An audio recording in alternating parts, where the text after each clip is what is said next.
Друзі, привіт! Вітаю вас на курсі проєктний менеджмент для початківців. І в нас сьогодні з вами 49-й урок, і ми готуємося до технічного інтерв'ю. Попередній урок у нас був теж підготовка до технічного інтерв'ю для тих кандидатів, у кого зовсім ніякого досвіду немає, тільки за плечима курси по проєктному менеджменту. А сьогоднішній урок він буде присвячений підготовці до технічного інтерв'ю тим, хто переходить в ІТ з якоїсь іншої сфери. Теж у людей є тільки за плечима курси, плюс досвід іншої сфери. І давайте ми подивимося план уроку, що таке технічне інтерв'ю. Ми, правда, вже в минулому році дивилися, але ще раз розглянемо для тих, хто, можливо, рандомно заскочив на цей урок. Як відповідати на запитання для кандидатів досвідів. І тут я зібрала якийсь список запитань, які часто можуть, які часто задають на співбесіді. І ми їх подивимося, як на них відповідати, що обов'язково вказати, що не вказати. І будуть в кінці загальні рекомендації. Значить, давайте рухатися по нашим слайдам. Що таке технічне інтерв'ю? У IT є звичайне інтерв'ю, зазвичай воно з HR, з рекрутером. На звичайному інтерв'ю, самому першому, вас відбирають і дивляться, чи ви підходите взагалі в цю компанію, чи там яка ви людина, чи ви, які може ваші, коротше, загальне про вас, хто ви такий є, чи ви підійдете в команду, в компанію, в колектив, і його дивиться рекрутер. Та людина, яка не має, до прикладу, глибоких знань там в тому ж самому проєктному менеджменту. Другий етап інтерв'ю, у нас в ІТ говорять, що воно називається технічне. Технічне воно називається, воно більше для технічних спеціалістів технічне, для проєктного менеджера воно так, воно називається, грубо кажучи, технічне. Тут з вами вже, крім HR, є проєктний менеджер, або тільки проєктний менеджер, або проєктний менеджер і керівник якийсь, або CEO. Тобто це хтось, хто глибоко вже буде копати по вашим знанням. І тут вже будуть питати все те, що ми вчили тут на курсі. Філософії, методології, там метрики проєкту, різне всяке, там мотивація команди. Тобто, якщо на першому інтерв'ю з рекрутером загальне, розглядають загальне, хто ви. Ми на позаминулому році це інтерв'ю переглядали. Можна повернутися і згадати, що ми там дивилися. То на технічному вже дуже так детально, і ви маєте якраз готуватися гарно. На першому інтерв'ю ви маєте готуватися до всіх інтерв'ю. Тому що якщо вас після першого інтерв'ю не схвалять, бо ви погане враження справите, то вас ніхто сюди не позве на технічне. І може бути там 3 етапи інтерв'ю, але для початківців зазвичай буде 2 – рекрутер і звичайне. Або навіть 1, якщо перше інтерв'ю проводить проєктний менеджер, або HR з проєктним менеджером. Чим вища посада, чим більш ви спочатку початківець, джуніор, да? Потім наступна сходинка middle, і потім наступна сходинка senior. Ми розглядали це в 4-му році, якщо не помиляюсь, номер уроку. І чим ви старше, тим більше етапів інтерв'ю ви будете проходити. Давайте по нашому інтерв'ю. Питання. Чому ви вирішили змінити професійну сферу та стати проєктним менеджером? Можна задавати, але, скоріш за все, якщо ви переходите з іншої сфери, будуть задавати такі запитання, готуйтеся правильно, гарно на них відповідати. Значить, правильно це значить, друзі, щоб не так, як вам подобається, а ви себе продаєте. Пам'ятаєте, що на всіх інтерв'ю ви себе продаєте. І вам треба правильно відповісти, щоб це було для компанії правильно, для рекрутера правильно. Куди ви хочете піти на роботу. Значить, яка тут мета? Рекрутер хоче зрозуміти вашу мотивацію до зміни сфери діяльності, дізнатися, наскільки ви свідомо підійшли. Тут багато може бути підводних каменів, але, скоріш за все, там, запитають. Чого? І тут треба вам точно по-чесному. Ви пам'ятаєте, так, що ми все відповідаємо по-чесному. Нічого не прибріхуємо, бо це погано. Це не гуд. Воно завжди розсекретиться, потім, на що воно вам треба. Значить, треба по-чесному сказати, що не так. От я, до прикладу, я чого перейшла? В мене така була посада до цього, пару років, 3 чи 4, чи може. Я була, називається це візуальний мерчендайзер. Це людина, я відповідала за те, як розташований одяг, як виглядають магазини, манекени по всіх магазинах України і Казахстану. Я була, нам з офісу європейського присилали інструкції, як вони мають виглядати. Я це все перекладала, адаптувала на український ринок, а потім вчила в магазинах людей це все робити. Перевдягати манекени, гарно викладати товар, викладати так, щоб ви його купили. Неважливо, що куча грошей це коштує. Це бренд Under Armour, ви його знаєте. Це спортивний бренд. І коли був ковід, я була без роботи, бо в мене 50% моєї роботи – це відрядження по Україні, по Казахстану. А потім прийшла війна, і я знову така сама ситуація. І я тоді подумала, це, мабуть, вже мені дзвіночок, тому що, що це таке?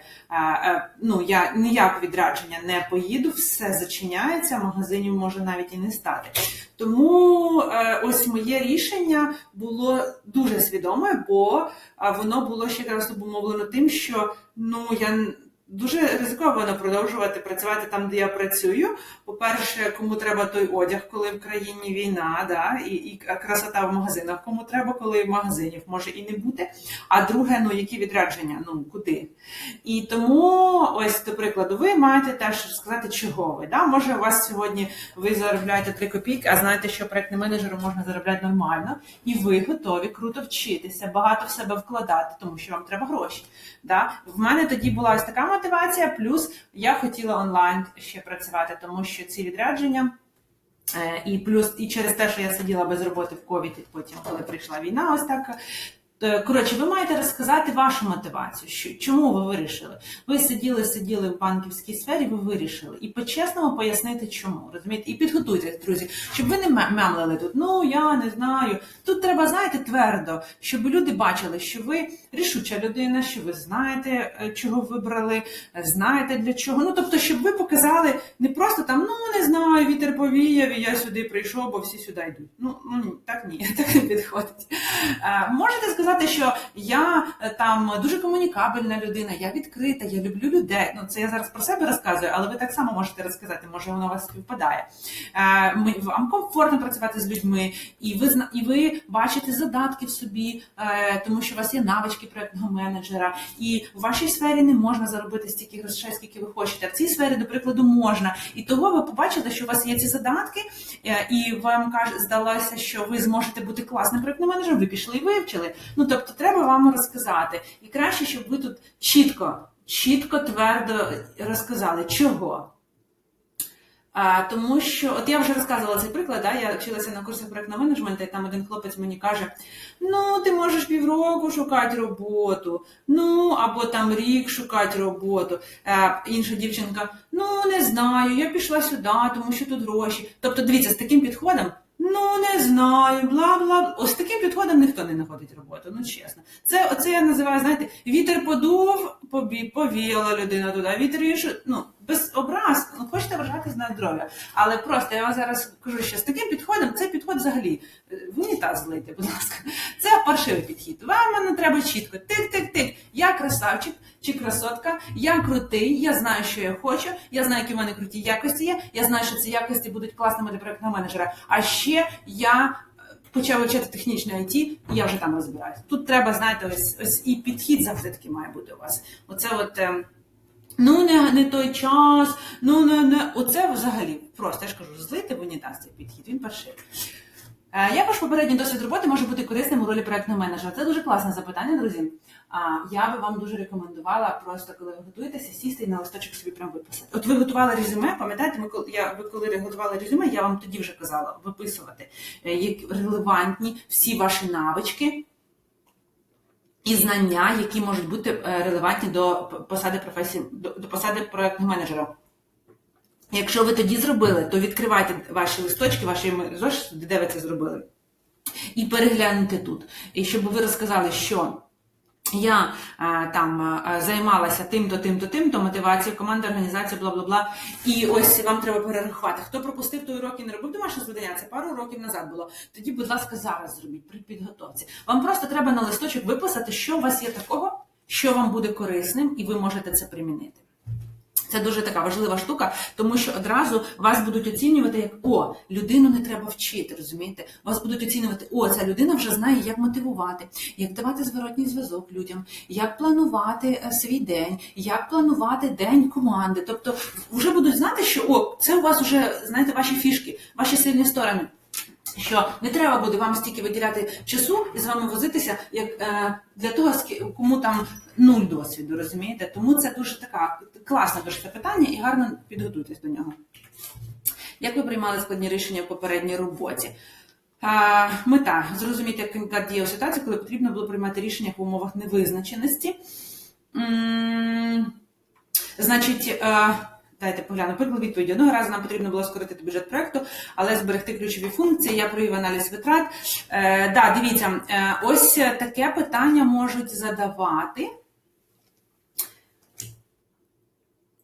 коли, до речі, зараз я вам наведу дуже реальний приклад. Я пару місяців назад на співбесіді прийшов рекрутер, це інша компанія, не там, де я працюю, інша, і каже, нам треба людина, у нас є у нас є проєктні менеджери, і нам треба людина, яка буде ними керувати. Ті проєктні менеджери, вони не дуже... Я вам зараз розказую ситуацію, яка прямо зі мною трапилася, і я це виявляла на співбесіді, і вона дуже прямо відноситься ось до такого запитання. Значить, рекрутер каже, треба знайти такого проєктного менеджера, який очолить оцих всіх проєктних менеджерів, і перевірить, чи вони по-чесному все роблять. Бо є відчуття, що це були проєктні менеджери не IT, це були просто, друзі, просто менеджери. Нам треба проєктного менеджера, який буде керувати менеджерами, які там організовують якусь роботу. І рекрутер каже, у нас відчуття є, що ці менеджери не дуже класно працюють. І цей проєктний менеджер має виявити, чи вони класно працюють. І якщо ні, а десь трошки шаряться, то треба буде сформувати список і, скоріш за все, скоротити цю команду. Це зараз, бачите, складне рішення – скоротити цю команду.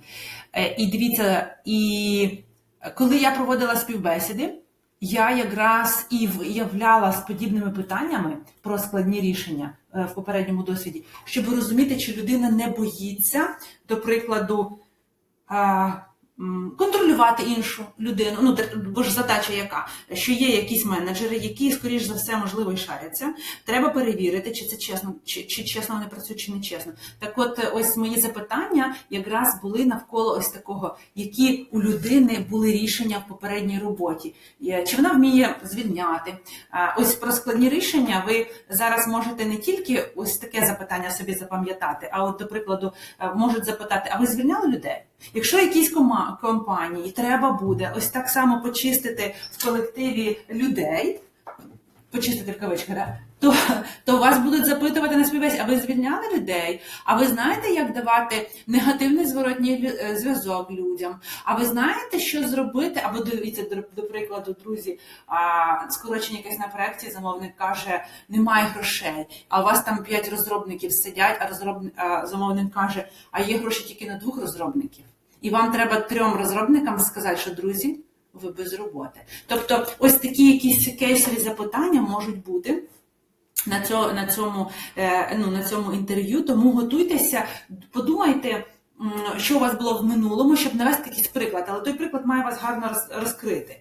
Щоб ви показали, що ви там компетентний, що ви правильні рішення приймаєте. Якщо вашому прикладу в минулому не було там, не дуже гарно там щось, або, до прикладу, у вас не було взагалі нічого схожого, тоді подумайте, як би ви відповідали. Можливо, ви скажете, що я би там зі своїм керівником там порадився, ще щось. Тобто, ось такі кейсові питання про ось, як я зараз назвала, вполне можуть бути, особливо в українських реаліях, коли до України дивляться так косо, типу, що в них там війна, в них немає світла, як вони там працюють. Знаєте, і другий раз у компанії там, наче з вами працюють замовники, потім бац, щось грошей нема, потім щось якесь скорочення. Тобто це такий актуальний і на часі питання, тому будьте до нього готові. Значить, я говорю про війну, бо в 24-му році записую це відео. Я дуже сподіваюся, що коли ви його дивитеся, вже інша ситуація в країні, і вже всіх на ура беруть з руками і з ногами. Але я відштовхуюсь від сьогодення. Тому так, як ви координували роботу між різними відділами чи командами? Це важливе теж таке питання. Знаєте, які ще можуть бути схожі питання? А як ви будете працювати Розкажіть, як ви будете працювати над 4 проектами. У вас, до прикладу, буде 4 проекти, 4 команди. От, і вам треба буде подумати. Чи яке може бути питання. А розкажіть, як ви внутрі команди організовували роботу. Тут мета перевірити, чи має кандидат досвід комунікації та координації між різними групами. Це теж подумайте, якщо не було у вашій практиці, то подумайте, як би ви відповідали, тому що це вполне таке гарне запитання, тому що у проєктних менеджерів не один проєкт, у них багато проєктів. Перші місяці, поки ви там новичок, у вас буде мало проєктів. В мене було таке, що в якийсь час у мене навіть 7 було проєктів. Це в перший мій рік роботи. Там так вийшло, що я була одна проєктним менеджером, зараз у нас там вже 4. Це компанія невелика. І тоді не було кому, і прям я так нормально зашивалася. Це класно, що в мене там є, я вмію класно організовувати, в мене планування на високому рівні.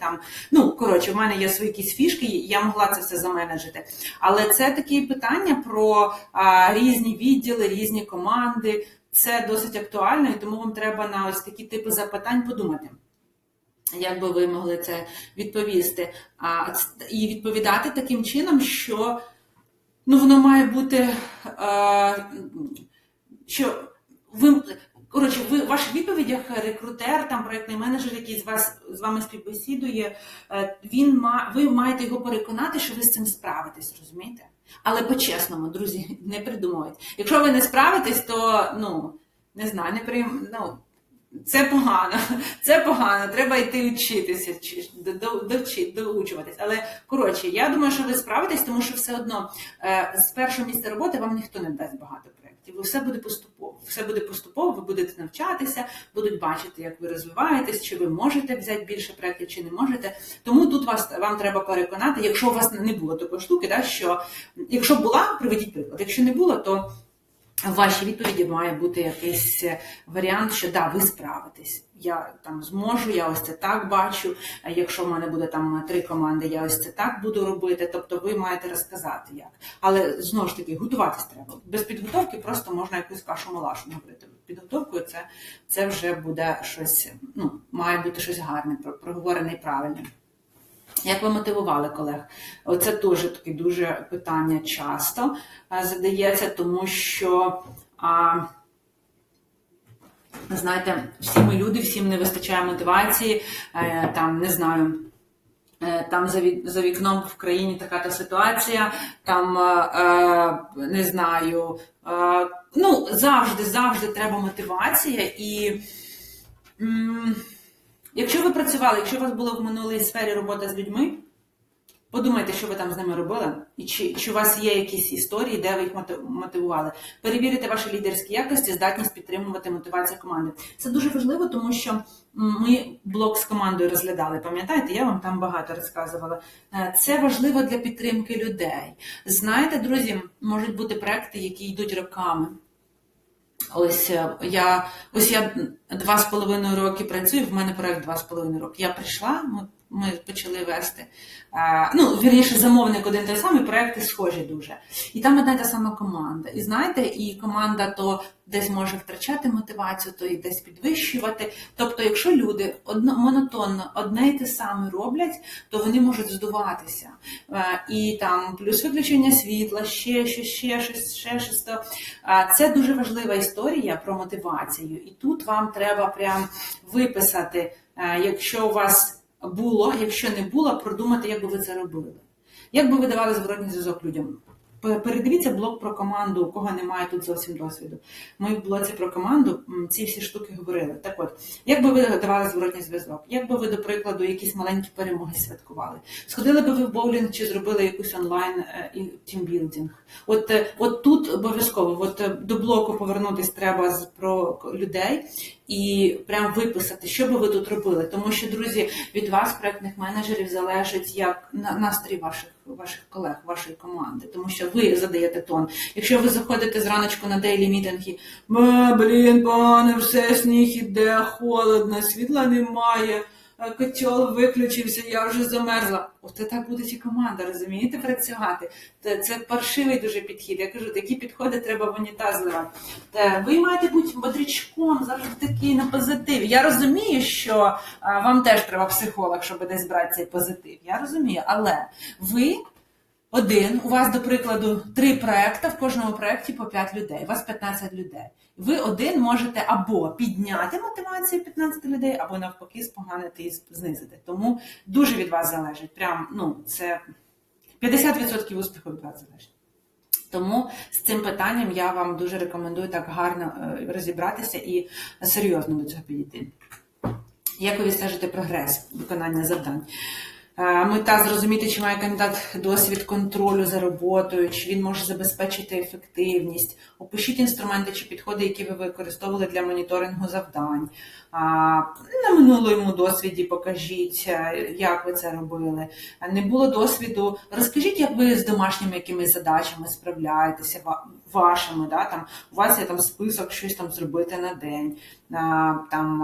Яким чином ви контролите, щоб ви вчасно це зробили, що ось день завершується, що у вас ще не залишається 5 задач, що ви це вчасно. Яким чином ви це зробив, це не зробив. Якщо там не хочеться таке, щось про домашнє, проговоріть, як би ви це робили. Ми теж проговорювали, в якому це ми уроці, де Azure DevOps. Урок у нас про Azure DevOps, і я там проговорювала, як там задачі на кожного члена команди можна назначити, як дивитися, скільки velocity, capacity команди. І ось тут можна до моніторингу, до цього уроку проговорити, як би ви моніторили, що ви там подивилися, що скільки задач команда може взяти за тиждень, ви назначили на кожну людину задачі, потім перевіряєте, до прикладу, на дейлі мітинги статуси цих задач, можете розказати ситуацію, як би ви це робили в майбутньому. Опираючись на цей курс, те, що ми тут вчили протягом цих всіх уроків, ви можете проговорити, як би ви це робили. Тому що це дуже важлива штука, бо ви контролите, чи буде в сроках, чи не буде. І ви будете звітувати замовнику, знову ж таки, не з самого першого дня, поки ви маленький, ще без досвіду проєктний менеджер, але в майбутньому будете. Ви будете звітувати замовнику, виконано, не виконано, і від вас теж дуже так ви впливаєте. Ви будете підганяти вашу команду. Так, друзі, давайте швидесенько. Ось у мене, до прикладу, зараз свята різдвяні, новорічні, і там якісь і вихідні дні команди, і вихідні дні замовників. Я наперед дивлюся, скільки задач нам треба зробити, до прикладу, до вівторка, бо в середу Різдво, ми не встигнемо, нам треба, до вівторка ранку зробити ось це, чи до понеділка обіду зробити ось це, бо вівторок нам ці треба задачі випустити в продакшн, зарелізити їх. Я наперед все відстежую і контролю, щоб це все було зроблено. Тому це... Зараз я поганий приклад розказала, бо це воно не відноситься до вашого рівня початківців. Друзі, давайте забудьте про цей приклад, це трошки не такий... Вірніше, це гарний приклад, але не для початківців проєктних менеджерів. Про прогрес розкажіть про те, як ви контролюєте. Як ви контролюєте, як ви слідкуєте, що ви робите, до прикладу, якщо щось не йде в термін. Тому що, дивіться, коли вам зададуть таке питання, як ви відстежуєте прогрес виконання завдань, ви будете щось відповідати, а на основі вашої відповіді одразу мені інше запитання випливає. А що ви будете робити, коли воно не йде вчасно? Як ви будете? Що ви будете? Знаєте? Тому вам треба відштовхувати, що ще якісь дотичні запитання до вашого можуть випливти, і коли ви готуєтесь, у вас мають бути такі набросані варіанти відповіді, як би ви відповідали. Конфлікти – це теж дуже така тема класна. Пам'ятаєте, ми вчили формування команди по Текману, коли в нас був блок по команді, да. І ми говорили про те, що всі команди зіштовхуються з конфліктами. Те саме. Треба перевірити вашу здатність до вирішення конфліктних ситуацій в колективі. Опишіть, що було в минулому, якщо не було, опишіть, як би ви це заменеджили. Важливо дуже, щоб тут ви, як ви допомагали знайти компроміс чи вирішити суперечки між колегами. Коротше, в даному випадку, коли ми говоримо про конфлікти чи розбіжності, вам важливо, що ви тут проєктний менеджер, ви не встриваєте цей конфлікт. Ви якби дивитесь на цю всю команду зверху. Знаєте, я люблю цей приклад. Ви дивитесь на них, як на діток в пісочниці, які пісок один одному на голову кидають. У них конфлікт, вони знають, чубляться там. Ось, вам треба дивитися на це все зверху, і як би ви це вислухали одного, вислухали іншого, що би ви робили. Тобто покроково, щоб ваш там рекрутер, хто проводить з вами співбесіду, міг розуміти, як ви розрулите таку ситуацію, якщо вона у вас виникне. Значить, обов'язково готуємо приклади з попередньої роботи. Друзі, один раз гарненько потратьте 1, 2, 3 дня, дайте собі відповідь на 20-30 запитань, ось таких схожих. Напишіть собі на бумажці, там в зошиті якісь замітки, знаєте, що ви будете відповідати, якщо таке питання, що таке. Або просто хоча б якісь згадайте кейси з вашого життя, щоб ви знали, куди його вставити. І ви коли один раз підготуєтеся, потім це буде вам одна підготовка на всі співбесіди, куди ви будете ходити. Тому ось, це дуже класно, якщо ви так зробите. Підкреслюйте софт-скіли про комунікацію, лідерство, вміння вирішувати конфлікти. Ось це, скоріш за все, такі питання будуть вам задаватися, і треба підкреслювати, що ви вмієте, тому що це дуже важлива штука, бо ви з замовником спілкуєтесь, це софт-скіли, не технічні, це не технічні скіли, це коли вам треба знати, як працювати з Azure DevOps, Jira, Monday.com, або будувати діаграму Ганта. А софт-скіли – це якраз комунікація, вміння вирішення конфліктів, вміння слухати, вміння там організовувати. Ось. І це дуже важлива штука для проєктного менеджера, тому треба на цьому робити акцент. Вивчіть методології та інструменти. Коротше, вивчіть все те, що ми сьогодні тут, не сьогодні, що ми проходили в всіх уроках, все, що ми проходили по веденню проєкту. Це теж важлива штука, я вже вам говорила пару уроків назад, коли ми готували мотиваційний лист, дослідіть компанію, дізнайтесь про проекти, методології та галузь компанії, підготуйте запитання до інтерв'юєра. До речі, якщо ви будете щось задавати, запитання якісь, то будуть бачити, що ви зацікавлені. Не просто ви прийшли полялякати, ви зацікавлені. Тому теж ви для себе можете написати заздалегідь список запитань загальних, що вам цікавить узнати в компанії. Як вони працюють, який в них робочий графік, чи є в них відпускні, чи є в них кар'єрний ріст, ось такі запитання. Ви напишіть цей великий список, а потім вже будете бачити, що конкретно ви хочете дізнатися на тій співбесіді, де ви є. Будьте впевненими та щирими. Це, якщо чогось не знаєте, підкреслюють готовність навчання, це дуже така теж класна штука, тому що всі люблять людей таких відкритих, щирих, які там готові вчитися, які там у них немає потолка, все, я навчився, більше не хочу. Тобто це така штука, яка, знаєте, плюсом вам буде. Акцентуйте увагу на досягненнях, те, що ми говорили, пам'ятаєте про досягнення, про результати. Неважливо там, бачите, навіть якщо це з іншої сфери, поясніть, як ці досягнення можуть допомогти у новій ролі. Це коли, якщо у вас буде запитання про чому ви перейшли, або взагалі ви можете всі приклади, які ви будете наводити з минулої роботи, ви можете казати, а от в минулій роботі в мене був такий конфлікт, і там було теж 4 людини задіяно, і я тут так вирішив. І тобто будуть вже бачити, знаєте, що у вас є досвід, що ви йдете на початкову посаду, але у вас вже є гарний досвід. Тобто вам не треба буде наставника на півроку, да й на 3 місяці, може, вам не треба буде. Знаєте, а ви будете там, ви більш самостійні, ніж хтось інший. І це плюс вам, якщо беруть там купу кандидатів на позицію початківця, у кого геть немає досвіду, і ви, у кого є досвід, і ви на співбесіді підкреслюєте, що ви і конфлікти вирішували, ви і організовувати вмієте, ви і планувати вмієте, і замовниками працювали. Тобто, якщо ви це будете підкреслювати, то 100% вас виберуть, а не того, у кого немає зовсім досвіду. Розумієте? Тому треба це підкреслювати, акцентувати на досягненнях, увагу у вигляді результатів, що ви досягли. Підкреслюйте вашу гнучкість, що ви можете легко адаптуватись, тому що, дивіться, адаптуватися і що ви готові вчитися, бо сфера IT – це про постійне навчання. Пам'ятаєте, ми говорили В початкових уроках я вам говорила, і куди все рухається сфера IT, що там завжди ми щось маємо вчить. І кожний новий проект – це про щось інше. Тому вам завжди прийдеться учитися. Тому вам теж краще, щоб ви одразу на співбесіді побачили, що ви людина, яка не проти. Окей, новий проект, ви не проти. Посидіть, розібратися, там, не знаю, з ERP-системою, бо ви ніколи в житті не знаєте, що це таке.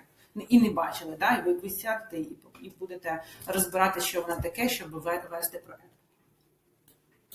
Завершіть співбесіду позитивно, подякуйте, посміхайтеся, не будьте закритими. Ніхто не любить оцих таких, знаєте, все погано і мінімум там. Ви йдете на професію, ви йдете на посаду проєктного менеджера, це людина, яка така, 4-й урок, скіли проєктного менеджера, заряджена, відкрита, гарні комунікаційні навики. Але, друзі, не перебачуйте, не говоріть дуже багато того, коли не треба говорити. Бо інколи бувають люди, я зустрічаю на співбесідах, як починають говорити триндець, і не можна їх закрити. Ну реально, мені вже не треба цей весь текст. Мені треба було виявити тільки якісь 2 штуки. Я запитала щось виявити. А людина як завелась і бла-бла-бла, і бла-бла-бла. Наше мені, просто не говоріть так, тому що це теж не дуже гуд, але і мало не треба говорити. Треба дивитися по реакції, як люди на вас реагують. Якщо вже людина там, знаєте, дивиться кудись свої листочки, бумажки і хоче вам якісь інші запитання задавати, а у вас рот не закривається і ви бла-бла-бла говорите, тоді це вам в мінус піде. Тому вважайте на цю всю штуку і історію. Я вам зараз розказую якісь загальні такі рекомендації. На Ютубі куча роликів, як проходити співбесіди.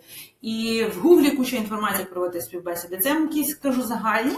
Якщо зараз у когось проскакує, коли ви слухаєте щось там нове, чого ви не знали, просто собі занотовуйте і підіть більше детальніше, копніть, щоб ви краще підготувалися. І домашнє завдання. Те ж саме, що в минулому році. Без підготовки не можна ніяк. Це ваші шанси на те, що ви пройдете співбесіду, в рази збільшує. І збільшує... І пам'ятайте, друзі, у вас є досвід з минулої, з іншої якоїсь сфери, і ви йдете на посаду початківця, і ви вже маєте багато плюсів на перевагу, у кого немає взагалі ніякого досвіду. Але вам треба готуватися. Один раз, говорю, підготуєтеся, один разочок, і потім будете наступні 15 співбесід проходити взагалі на ура. А може вам і не треба буде 15, може ви один раз так підготуєтеся, на 5-й співбесіді вам вже запропонують роботу. Розумієте? Так, на цьому в мене все. Сайт, мої соцмережі, методичка. Долучайтесь. Дякую вам за увагу.